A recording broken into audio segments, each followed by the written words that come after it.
Welcome, brothers and sisters, to our reflections on the wisdom of the saints. Today, we'll listen to Saint Cyril of Jerusalem. He says, "Do you know that often a root has split a rock when allowed to remain in it? Give no place to the seed of evil, seeing that it will break up your faith." You might have seen a big rock, a boulder, and a root of a tree that started growing in it and pushing its way in. That's the image that Saint Cyril is using in reference to evil. On one hand, we may think, my faith is strong, it's like a rock, it's firm. And that root is very frail. It's not gonna harm me at all. But as it's growing and it's moving forward, working its way into the rock, Saint Cyril says, it will split the rock. Don't you think that we tend to be complacent, sometimes even despondent, or laid back when it comes to our faults, our mistakes? Sometimes we would say, that's not a big problem. Oh, let's not think about it. That's so small. Another Saint Dorotheus of Gaza used to say that a small infidelity to the Lord paves the way to the big infidelity, saying that sometimes small little things, when allowed to grow and expand and remain and shoot the roots down, later on will bring a huge downfall and a disaster. Saint Cyril teaches, don't ignore even the small things. Also, Saint Teresa of Avila was using a similar image.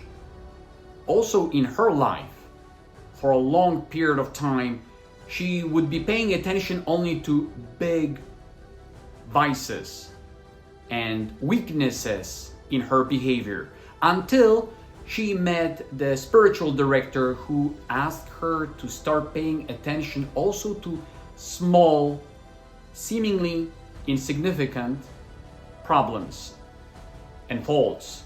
And she did. And right after that, her spiritual life started picking up. Let's be very attentive as we get accustomed to small infidelities, easily brushing them off, thinking, I don't even have to confess them. They are too small to be a problem. Watch, because this root of evil will be working its way through the rock of our faith. We may not see it right away, but gradually and slowly. Not by chance, St. Peter says, stay sober and alert, vigilant. Your opponent, the devil, is prowling like a roaring lion looking for someone to devour. Resist him solid in your faith. If you see small things arising, for example, negative thoughts about other people, or the temptations, cast them out, confess them, speak about them. I met already people who ended up in big addictions, starting with small little thing.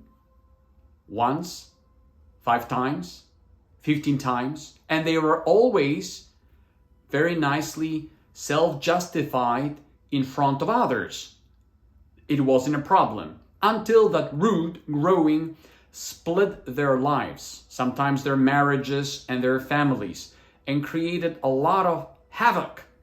Brothers and sisters, if we would like to live a relationship of love with Jesus Christ, let's be attentive to those small things, little roots, being sober and alert as St. Peter teaches us, so that one day we may not end up, on one hand, having our faith jeopardized, attacked, or split, as Saint Cyril of Jerusalem is teaching us.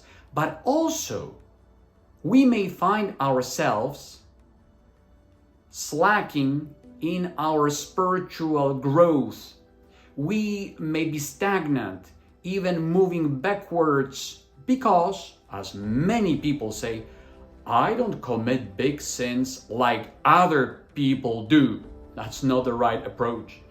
We are called to look carefully how our lives are going, our struggles, and especially those roots that the devil, the mastermind behind many downfalls, is playing with us, using our weaknesses, our inclinations towards evil, starting small, and as Saint Dorotheus of Gaza says, down the road it can be a big downfall. Brothers and sisters, let us take wholeheartedly the invitation from Saint Cyril of Jerusalem, knowing that our faith is weak. It can be split in half. It can be damaged. And in order to prevent it, as soon as this little tiny root of evil is getting attached to it, let's cut it off, cast it away, confess it, asking the Lord to grant us discernment to fight even against small infidelities towards our Lord Jesus Christ. God bless you, brothers and sisters, as we continue our reflections on the wisdom of the saints.